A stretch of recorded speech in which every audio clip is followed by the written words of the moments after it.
Hi, everybody. Welcome to another episode of the Evexia Effect. I'm Gilly, I'm your host, and we have another amazing guest here today. We have the wonderful Hannah. We're going to be talking about her journey with yoga, but she also does retreats here in wonderful Greece. So we will be talking about those retreats, but we're going to talk about how she got to that point. So, Hannah, thank you very much for joining us. Hello, thank you for having me. We're going to get started straight away. So, for anybody meeting you for the first time, who are you and what does your life look like for you I believe you're still in the French Alps as part of the French Yeah. Alps. Yes. Yeah. I'm Hannah. I'm originally from the UK. I'm from the Northwest, but I've lived in France for almost 20 years now. And I live in the Alps. I came to do a ski season when I finished university and never really went home. And I became a yoga teacher 10 years ago. And so in over the past 10 years, I've been sharing yoga, and then I've trained as a massage therapist as well, and mindfulness teacher. So I share kind of yoga, massage, well-being, from here in the Alps and also on retreats, as you said, in lovely, wonderful, beautiful Greece, over here and in the UK as well. Amazing. Sounds incredible. So, you're in the French Alps, you went there after university. What Yeah. pulled you towards skiing, snowboarding, the snow sport world? Yeah. So I learned to ski as a kid, and ever since being little, I've just absolutely loved the mountains. Um, I've just always been drawn to the mountains, and I've always tried to spend as much time as possible, um, yeah, in the mountains. And so when I realised that you could kind of make a life here, um, I jumped at the chance and came to do a ski season and kind of worked various jobs and did various things until I kind of found the path that I'm on now, that is a really lovely balance of kind of high adrenaline skiing and snowboarding, and then nice and relaxing with some What's your yoga and well-being go-to as well. skiing or snowboarding? Nowadays, snowboarding. I used to be a Okay. skier and I've gone to the dark side, so So I can snowboard and I learned to snowboard, but when I then tried to learn to amazing. ski, I couldn't do it. The fact that my feet were going to go in different directions, Yo. I never got the hang of it. So I just Yeah. stuck to snowboarding. Yeah. But Yeah, it's that's good fair fun. enough. I think I was quite lucky. I learned as a kid, and you don't have fear when you're a kid. And I always think now when I see adults learning, I'm like, fair play to you. It's a brave move because it's quite scary as an adult. But it is a wonderful sport. It is so nice to be Yeah. out in the, like, you don't really feel the cold. Everybody's like, it's different. So Yeah. everybody's like, oh, why would you want to be in the cold? Why Yeah. would you want to be in the snow? Doesn't feel the same, does it, when you're skiing and snowboarding? That's it. Yeah. I've got friends who are like, "Oh, do you not like just get sick of it being cold all the time?" But like you say, you're wrapped up, you've got the right gear, and you don't feel the cold so much. And yeah, it's just beautiful, isn't it? You're kind of Yeah, in the heart you're in the of just mountains. wild nature, so it's lovely. Yeah. So Yeah, it's lovely. when did yoga enter your life, and what was happening to you at the time? Okay, so I started off going to yoga when I was probably in my early 20s. My mum used to go, so I used to go with my mum. And I really enjoyed it. I really just enjoyed, I think, the peace of it, and the fact that you'd go to a class for an hour and there was nowhere else to be for that hour. And you were just completely there in your body, in your breath. Um, just present, I think. And I was like, oh, I want to have more of that in my life. Um, and so I kind of practiced like sporadically through my 20s. And then I got really back into it like late 20s. I had quite a bad accident skiing, and had to have like a few surgeries and things. And I've always been a really active person. I've always been like quite sporty, and I love to move and try things, and skiing and climbing and running and all sorts. And suddenly I couldn't do all of those things. Um, and yeah, found myself obviously quite frustrated, um, and had never really been in that position where my body wasn't able to do the things that I wanted to do. Uh, and at that point, I was kind of like, oh, yoga, that's maybe something I can do. Um, so I got more into yoga, more like physically, so into asana and um, doing classes and doing what I was able to do with my injuries. And I think what I found was a lot more than the physical. I was obviously in quite a frustrated place, being injured and not being able to do the things I wanted to do. And I remembered that yoga brought me this peace and this just an acceptance of things as they are. And instead of spending your days kind of wishing, oh, I wish I could go and do things that I normally do, it'd be like, no, this is what you can do right now. And so enjoy that fully and immerse yourself fully into that rather than wishing things to be different. So yeah, I got back into it because I thought it would help me physically, and actually it helped me enormously mentally and emotionally as well.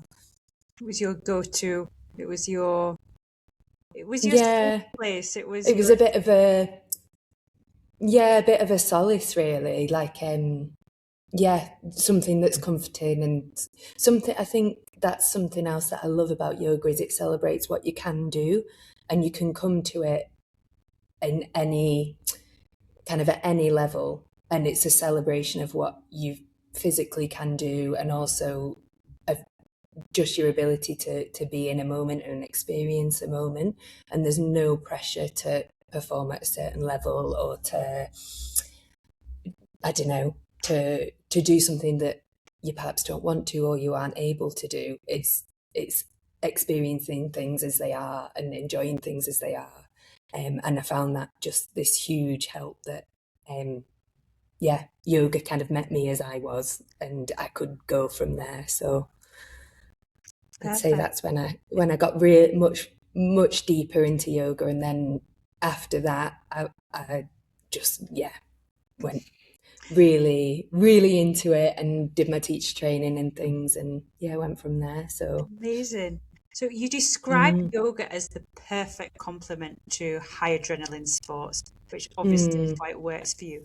What do you actually mean by that um, in the body?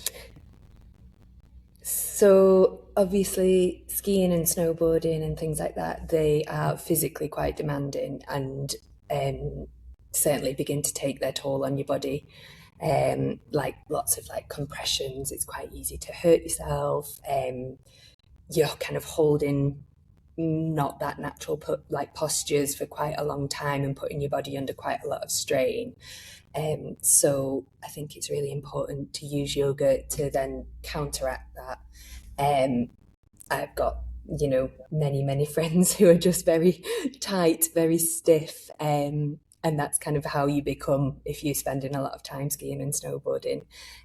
So I think yoga is very important just for kind of smoothing out all the tension, unwinding after being in, yeah, it's quite physically demanding. And then it's not just the physical. As we know with yoga, it's quite high adrenaline, and you're in this kind of you're very present, but you are in a like kind of a heightened sense a lot of the time, and you're having to be really alert and really aware of your surroundings.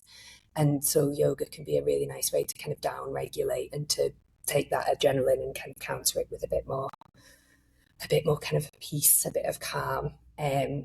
So that you're not kind of just piling adrenaline on adrenaline on adrenaline.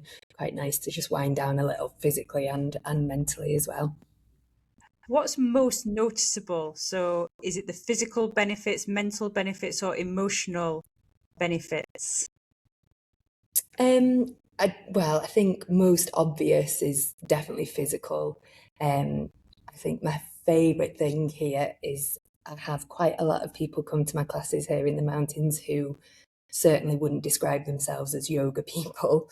And I've managed to convince them to come and try it, and they're just kind of blown away by how much better they feel physically and how much it helps your recovery. Helps you kind of just feel fresh the next day after quite a demanding day on the hill. So I'd say most obviously, definitely the physical benefits. But I think the kind of yoga magic weaves its way in as well. And like most people probably do come to yoga for the physical benefits of it. And then, you find the kind of a bit more emotional regulation and maybe a bit more like mental clarity and headspace and things are kind of very beneficial byproducts of what you came to initially to feel better in your body. You end up feeling better in your mind as well. For listeners who live the go, go, go mode all the time, what are the signs that their nervous system is running the show?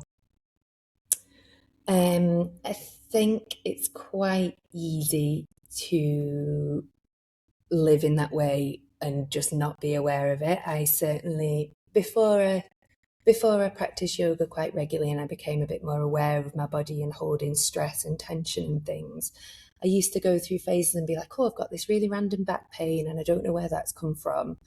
And obviously over the years, I realise now that when I'm really stressed, my back hurts, or like a certain injury will flare up, or you'll be in kind of not chronic pain, but like a pain a niggling pain that won't go away. Certainly that's how like stress manifests for me. And also it's an inability to kind of slow down. Certainly I find that when I'm at my most stressed, it's when I'm least inclined to go and do a restorative yoga class, because you're kind of in that go, go, go. And it's really hard to just step out of that. And you think that the more you do, the more productive you are. And sometimes the most important thing that you need is actually just to pause and take a few deep breaths. It's kind of, it's that like tired and wired thing, isn't it? It's like you're exhausted, but you daren't relax and you daren't kind of slow down the pace for fear that I don't know. You won't finish your to-do list. Your to-do list is so long and you need to get it done as Yeah, quickly as possible. But it's going to exactly. get longer anyway, so why not take that Yeah, hour to remove yourself yeah, from that situation? yeah, exactly. But it's difficult when you're in that headspace. It's a bit like tunnel vision, isn't it? It's really hard to kind of look outside of that. And it's a practice. And the more you do realize, like, oh, okay, maybe if I do just take 5 minutes when I wake up in the morning, instead of going straight on my phone and answering emails, if I do take 5 minutes just to have a few deep breaths and wake my body up, you know that you will feel better, and then it can become a habit and it becomes a bit more helpful. But when you're in that mindset, it's very difficult to step out of it without having the kind of awareness that you're in it, because you don't realize you're in it. That's one really good practice that you've just given there as an example of a way to try and step out of it, not looking at that phone first thing in the morning. And many Yeah. wellness practitioners that I speak to always give that advice. Do you have any other practices, simple practices, maybe another two or so practices that you can give Yeah. to people? Maybe they take no more than 5 minutes to do. Yeah. I think they're the most important ones, because I think very few people have the time for an hour's yoga every morning or half an hour's meditation. So what I try to do in my own life is just, those little bite-sized practices that are beneficial as a habit that you create in your life. So definitely not going on your phone the first thing that you do in the morning, taking that time to kind of wake up inside out rather than outside world in. A few deep breaths, even just like 3-5 deep breaths as when you're lying in bed before you get up and greet the day. And then I'm thinking of it like chronologically throughout the day. So then when I get up, listening to my body, and listening to what will serve me that morning. And some mornings I'm exhausted and I'll lie on my yoga mat and literally stretch, maybe do a little supine twist, twist my legs from side to side, hold that for 3 breaths on each side, and that's my practice for the day. Some days, if I'm wanting to feel a bit more energized, I'll do like jumping on the spot, like bouncing and shaking, which is amazing for just getting everything moving and flowing and waking you up, and literally takes 30 seconds. And then again, all of that before the phones come in and giving you kind of everything on your to-do list, your never-ending to-do list. So yeah, just waking up your mind and your body from the inside out rather than from the outside in, and with external kind of pressures and things. And getting outside, I would say, or if you're not able to, looking out of a window and looking at the sky and getting a bit of sunlight in your eyes, connecting to nature. And then a practice that I find really helpful every evening is just before I go to bed, on my phone, unfortunately, I should do it in a notebook, but I have just a gratitude list, and I just write minimum 3 or as many as I like things that I'm grateful happened that day, just to try and kind of train your brain to look for those positives, look for something to be grateful for rather than It's anything else. something a lot of people don't do in everyday life. And it doesn't need to be written down, essentially. No, no, no. Just to understand that you're grateful for what you have or the life. Mm, Like for me, I wake up every day, no matter what day it is. I am 100% grateful that I live on this amazing island here in Kos, even if the weather is yeah. crazy like it is at the moment. We're in the midst of winter. Yeah, The life that I live is something that I dreamed of when I was younger. So I that's am amazing. 100% grateful. I've got 2 amazing dogs. I'm grateful for those. So there's gratitude Yeah, to me, and I think it yeah. should be a part of everybody's life. You don't Oh, have to yeah. write it down, but it's a good way to really express it when you do write it down.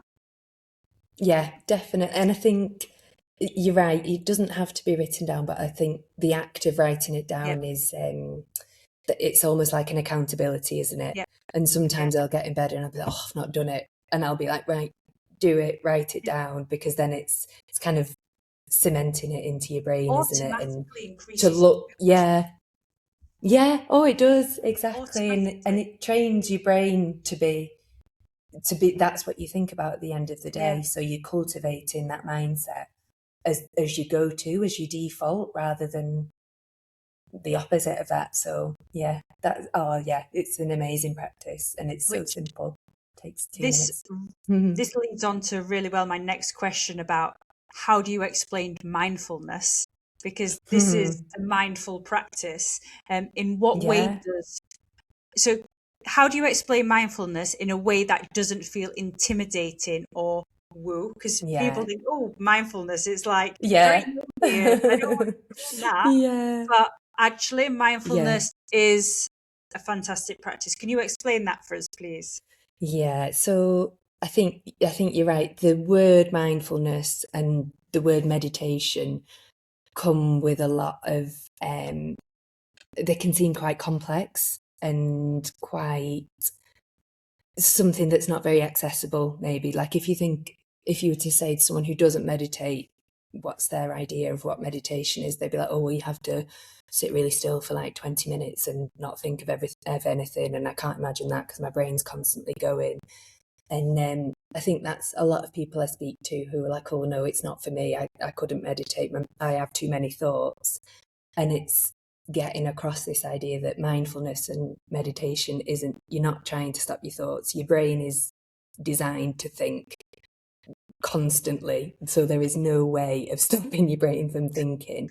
It's just a means of stepping back from those stories that your mind tells you. Um, and it's a means of becoming present with what actually exists rather than the stories that your mind is telling you. So rather than stopping your thoughts, it's observing your thoughts. And so if you have a tendency to worry or to kind of spiral about certain anxieties and things, mindfulness practices offer you the opportunity to witness that and be aware of it and think, oh no, it's just my brain telling me a story. It's not, I'm not going to crash the car every time I get into it, or everything I do isn't going to go terribly just because my mind's warning me that it might. Our brains are designed to keep us safe and to keep us alive. So they are looking for kind of worst case scenarios. And through a mindfulness practice, it's being aware of that and coming back to the reality of what exists right now. And am I safe? Am I warm? Am I comfortable where I am? And if in that moment everything's okay, because this moment is really, really all there is. So it's just, a means of coming back to right now through kind of various practices, and just checking that everything in this moment is okay without worrying too much about what might happen in the future or what has happened in the past. And then your meditation, your mindfulness meditation practice is just that means of training your brain to follow that default of coming back to right now rather than following stories or ruminating or imagining or analysing.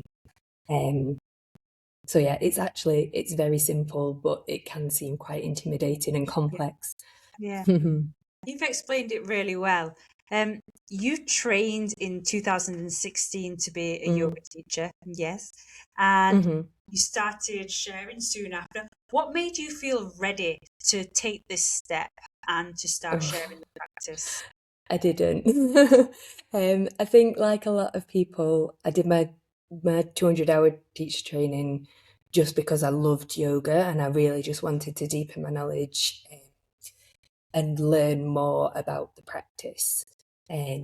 So yeah, did my 200 hours with absolutely no intention of teaching, and then was given an opportunity to teach, and which I didn't really seek out. It was a friend who asked if I'd run a session, and I didn't really want to. I was so nervous. I can't even really remember how that session went because I was so nervous that I almost I've blocked it out.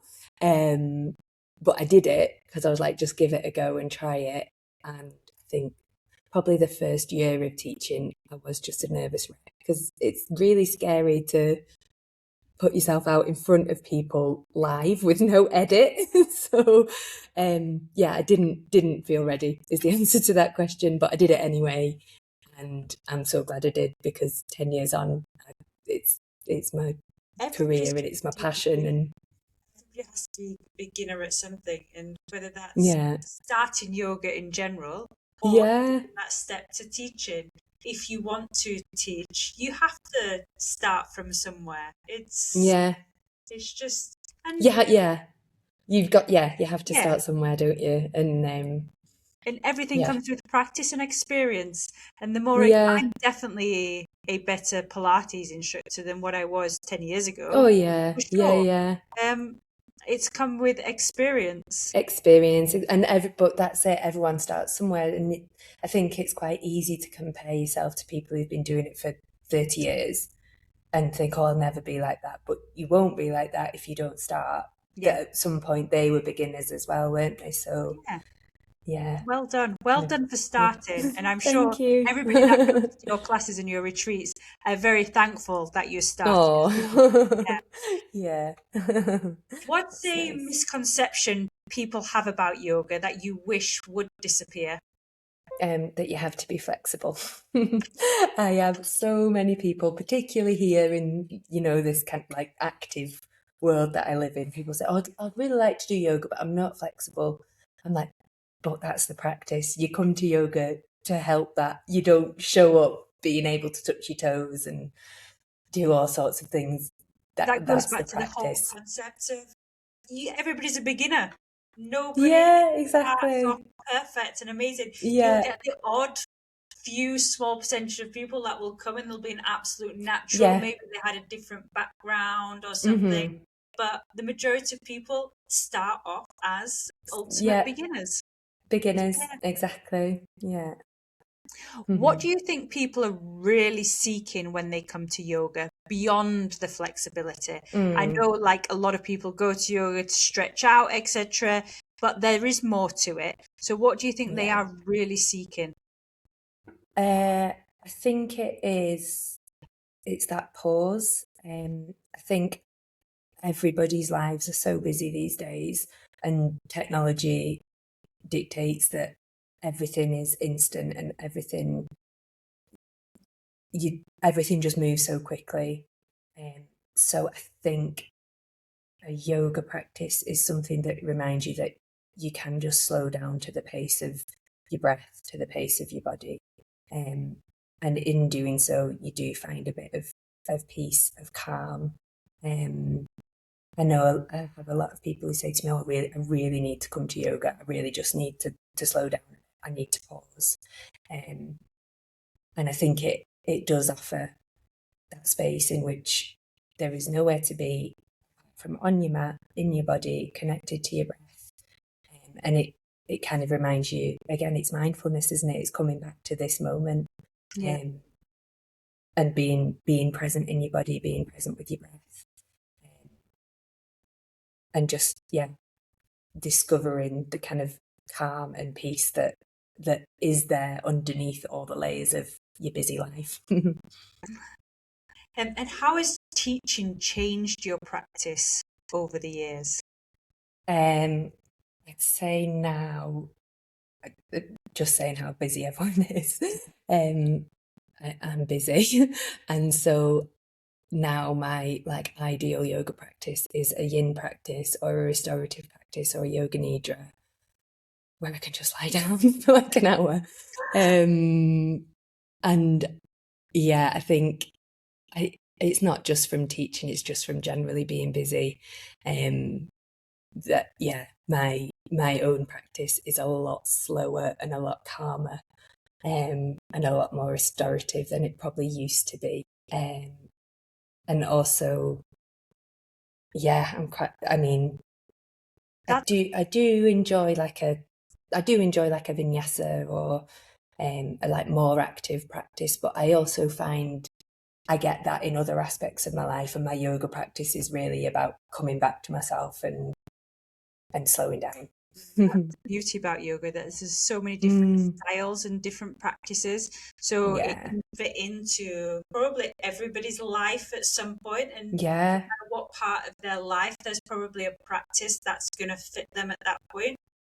definitely. Yeah, I think that yeah, like you say, that's the beauty of it is there's so many different approaches to yoga and so many different styles that there's always something that'll serve you and that will evolve over time. Um, and yeah, that's the beauty of it. That it's a lifelong journey, isn't it? Yeah, so Mhm. let's start to talk about retreats. So why are retreats such a powerful container for change compared to a weekly class?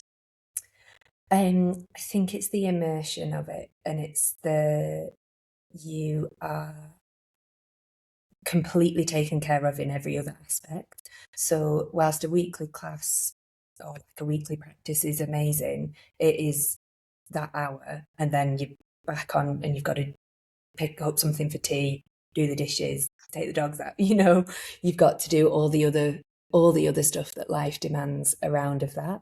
Whereas in the container of a retreat, all your needs are taken care of. You've got a comfy bed, someone's cooking for you, someone's doing your dishes, and hopefully you're not having to work, although quite often people are kind of remote working, but it does offer you that space to just completely immerse yourself in where you are without external demands and without all the pressures of your day-to-day life as well. And what shifts do you see most often by day 2 or 3? Oh, everyone just like drops down a gear. I think you really see, you just, the difference from when people arrive to, yeah, like a day in, it's just like, oh, people's, like, their shoulders have dropped. And I, on, I guess, like a physical level, people who are generally quite like immaculate in their appearance maybe let it go a bit, and they'll just have a nice like pineapple on their head, or pineapple hairstyle, not the fruit.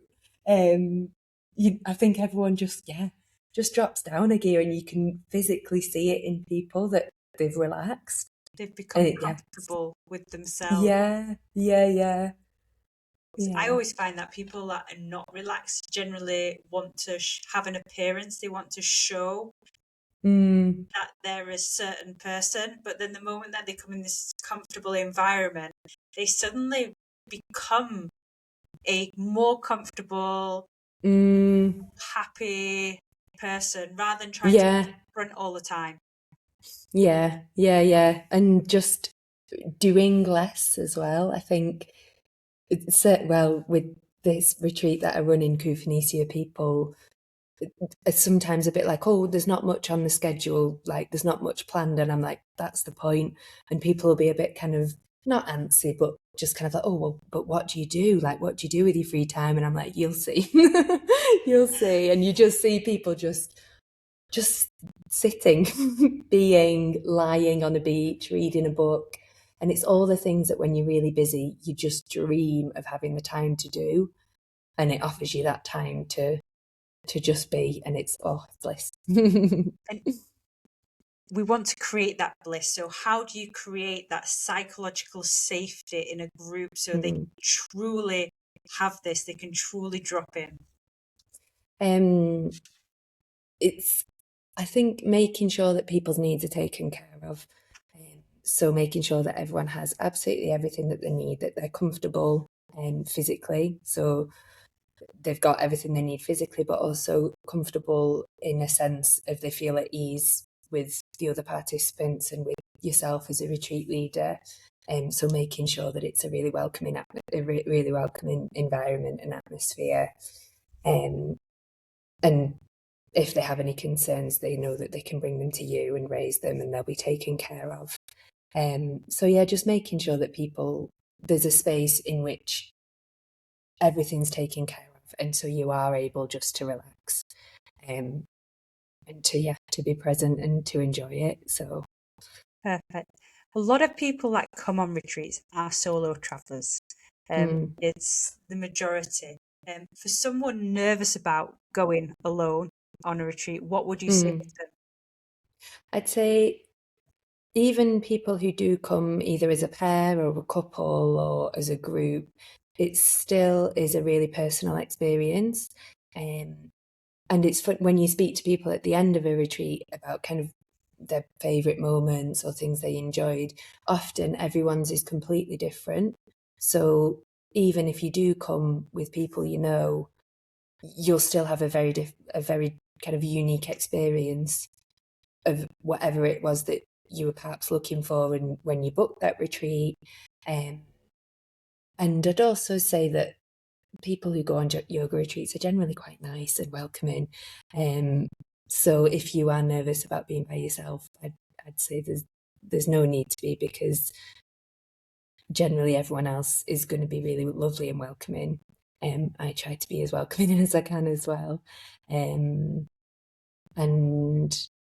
yeah, it's a personal experience in a group setting, I'd say. So And I've never met somebody that's gone on a retreat solo and regretted regretted it. it. Yeah. They've always been thankful that they actually took that step and went. Definitely. Yeah. Let's Definitely. talk about Greece now. So my favorite subject. Yeah. Oh, I'm dreaming of Yeah. Greece in the middle of a snowstorm. Yeah. Your island, your retreats take place on a absolutely beautiful island, Koufonisia. So we're going to talk about all this. So you ran your first retreat in Greece back in 2024. What actually drew you to Greece? Had you been to Greece before? I'd never been to Greece before. I'd been to Cyprus once, and I'd never been to Greece. Um, and I had a group of people who often come to my retreats in the UK, who kind of said, look, if you were to run a retreat somewhere like warm and sunny, we'd be interested. So I was looking at kind of various options, and I've always wanted to go to Greece. And then I've read the Madeline Miller books, the about the Song of Achilles Okay. and Circe, and I just got really fascinated by like ancient Greek culture and went on a bit of like a rabbit hole into that, and read loads of books about it and things. And I was like, I have to go to Greece. It's got to be Greece. Um, and obviously, like the images that you see of Greece, it is absolutely beautiful, and particularly the islands. It's absolutely incredible. So yeah, went with Greece, and then researched into it because I didn't realize how many islands there were. So I had to There's over then narrow it 200 down. inhabited islands, and there's I know. thousands of um, Yeah, islands altogether. incredible. Yeah, It's a lot to amazing. choose from. You definitely Yeah. chose one of the less touristy islands, I would Mm, say. You yeah. chose an island which is unspoilt, I would say. Mm, yeah. Yeah. So you mentioned that you want an authentic Greek experience. Mhm. What does authentic mean to you in practice? The word authentic, do you mean, or do you Yes, mean when like as a in terms Greek? of like the authentic Oh, Greek experience, what is that? okay.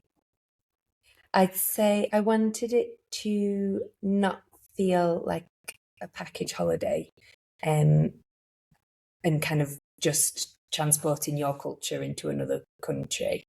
Um, as I said, I got really obsessed with ancient Greece, and so I would wanted to experience the Greek culture, and yeah, experience it.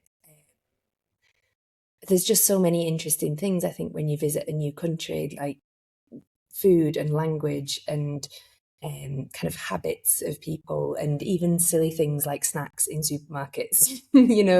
And there's so much to experience that's so different to your own culture. Um, so yeah, it was important to me that it felt like an immersive experience, and it wasn't just a yoga retreat in a beautiful place. It was involving, so I'm lucky to have like a really lovely network of people in Koufonisia as well at the villa. And then I work with a wellness practitioner who's Greek and runs a wellness business in Greece. So I work with her, and so we have uh, like yeah, Greek people who kind of intervene and offer their services as well, which is really nice. And the one of the most fun things is the couple who take care of the villa. They did us a Greek dancing like little workshop. So yeah, lovely Fofi taught us how to do the traditional Greek dancing, which was Amazing. hilarious. Yeah, it was brilliant. Why did you choose Koufonisia? What drew you to the island? Um, so yeah, I did big deep dive of research into the various islands, and I think possibly because I live in like a touristy area that gets very busy in kind of high season, I wanted a little escape from that rather than somewhere um that's yeah a bit more I mean, it is, it's a Greek island, so it is still slightly touristy, but I think I wanted something that's just a bit more relaxed.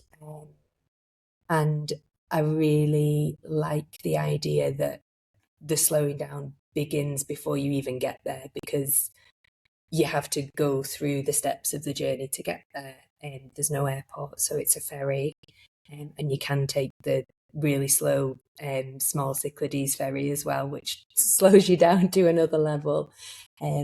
But I think it was that drew me, the fact that it's like you say, unspoiled. So there's no like mass tourism on there.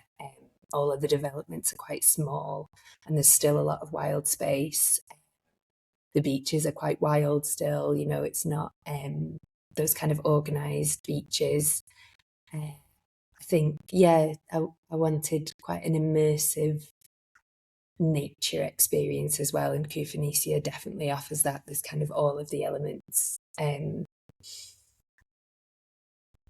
Yeah, and Sounds it's still perfect. it's definitely still feels a little bit wild. Yes. It's Yeah. lovely. I'm like dreaming about it. Describe arriving there for the first time. What did you feel in your body when you stepped onto Oh, the island? I couldn't believe it. Because obviously I'd never been there when I went there for my first retreat. I took a bit of a punt and booked it and had like all this like lovely conversation with the guy who owns the villa that I use. And I just had a really good feeling about it. And as the ferry pulled into the port, and you could just see this little harbour. It's these like, like the big Greek ferries, but the port is like one tiny little jetty. So these big ferries pulling into this tiny, tiny port.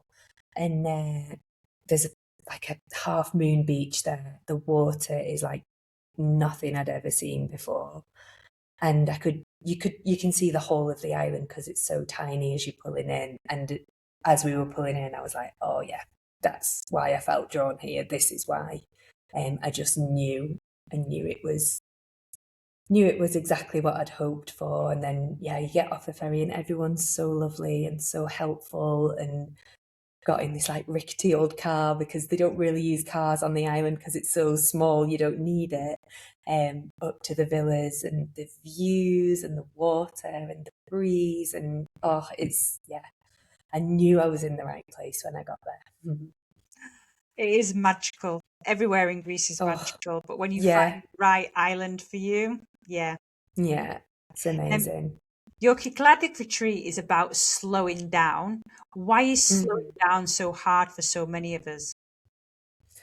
I think it is just the pace of our lives and society and like our working lives and things. They definitely do not encourage slowing down and pausing. It is very much do as much as you can as quickly as you can, which just it isn't sustainable.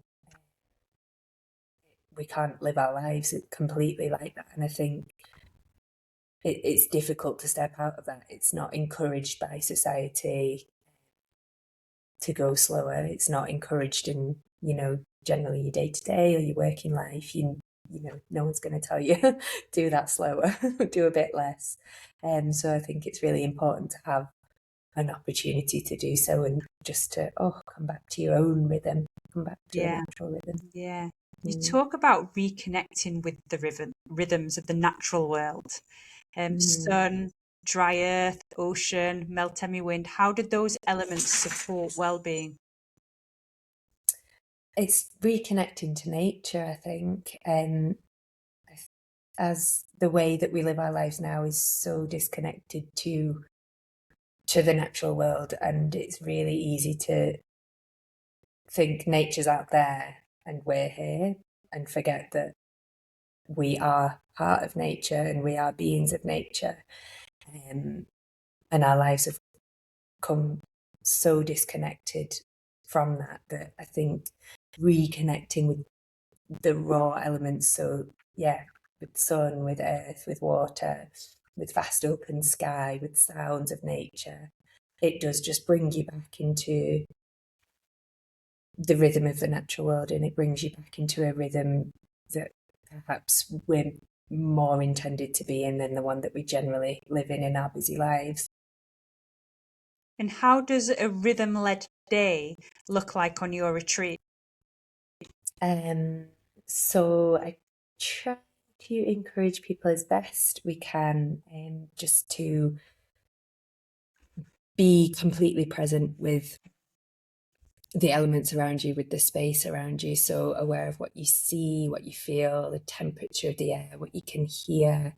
I encourage people to be barefoot on the earth and just really reconnect to the rhythm of earth, to the breeze, to the ocean. And we do, whilst I'm there, I like to get up at sunrise every day, just because the sunrise is so spectacular and it's absolutely incredible. I live in a cold place, so when I'm there, and as soon as the sun comes above the horizon, you're hot. And feeling that is just mind blowing to me, because I live somewhere when the sun comes up, it's still cold. So I love to get up at sunrise every day when I'm there. Just feel that shift of energy as soon as the sun comes above the horizon. And I always say to everyone, like, you're welcome to join me, but the sun does come up early. So we try and do it together as a group at least once. Or people are welcome to join me for a sunrise meditation. So we rise with the sun. There's always a bit of time before our morning practice if people want to have a walk or go for a swim and get into the ocean, and come back and have our practice together. And then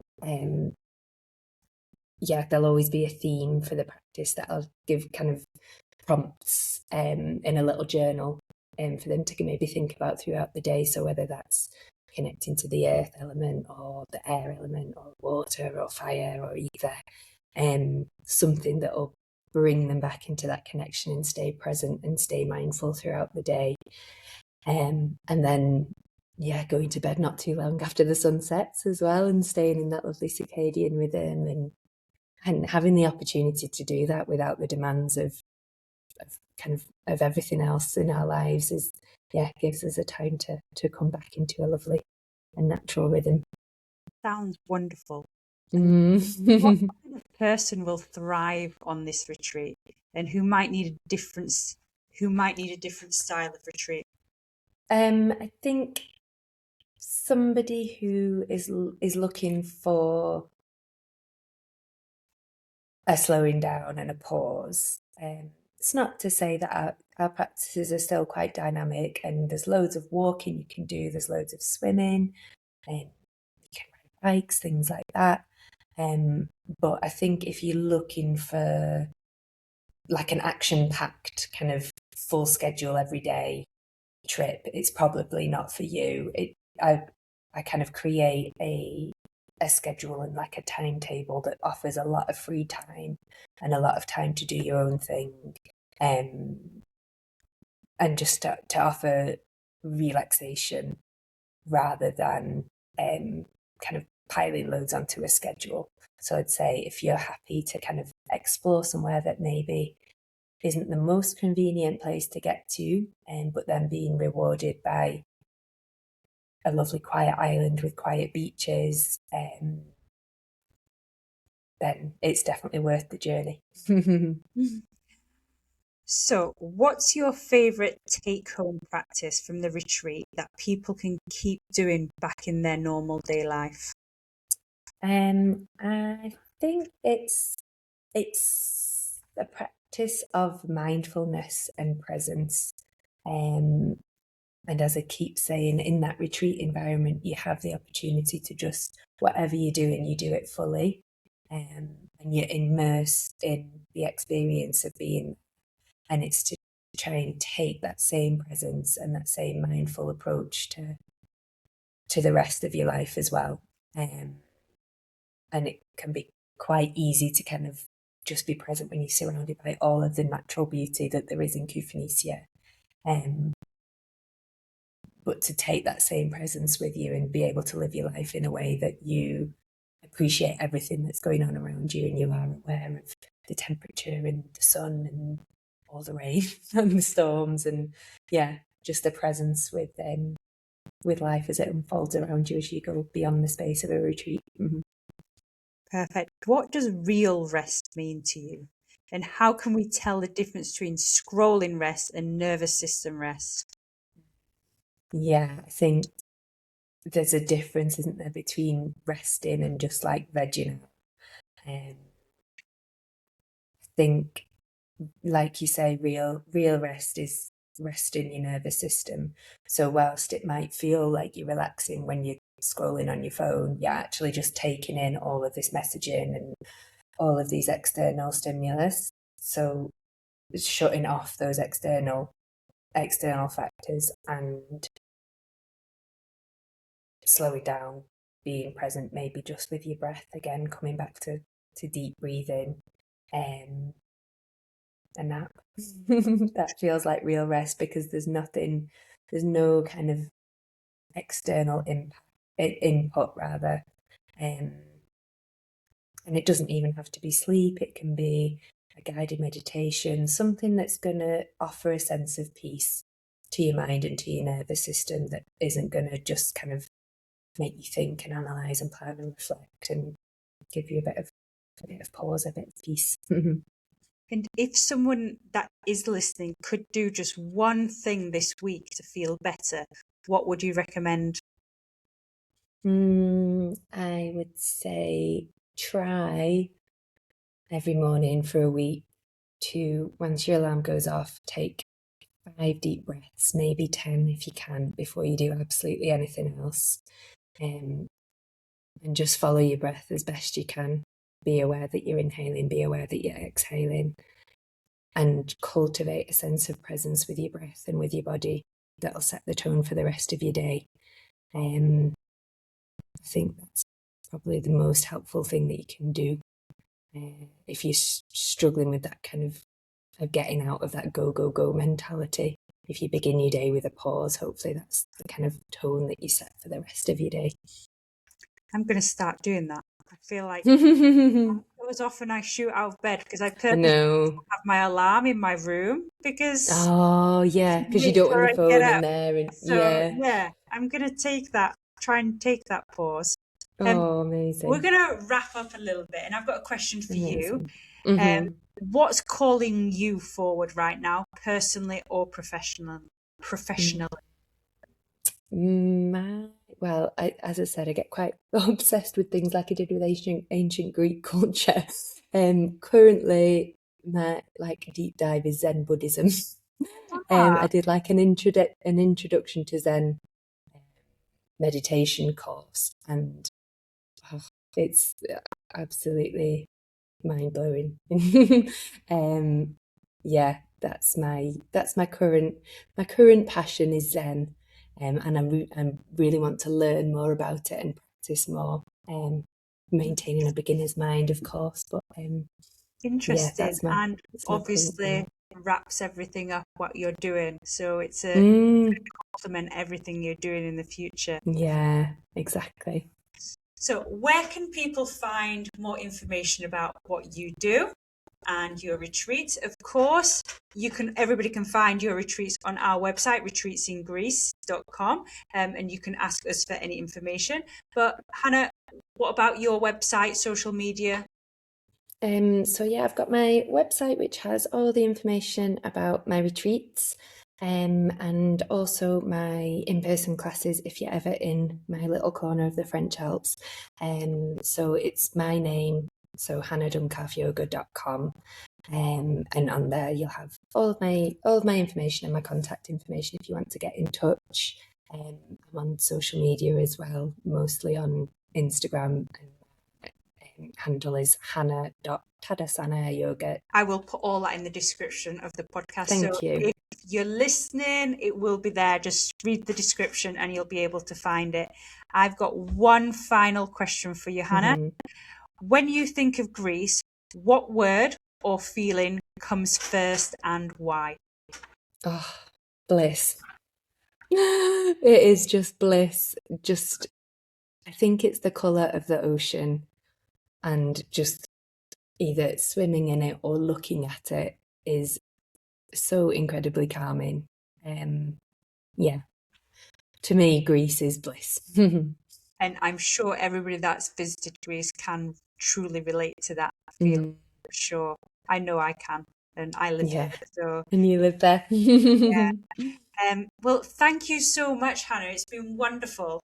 Thank you. It's been really lovely to meet you. Thank you to all our listeners today. I hope you've taken what you need from our podcast today. If you don't already follow the Evexia Effect, please click follow over on Spotify, and please share this podcast with all your friends. And if you do want any more information about Hannah's amazing retreat in Koufonisia, please just drop me a message and I can share all that information with you. Thank you very much and have a wonderful day.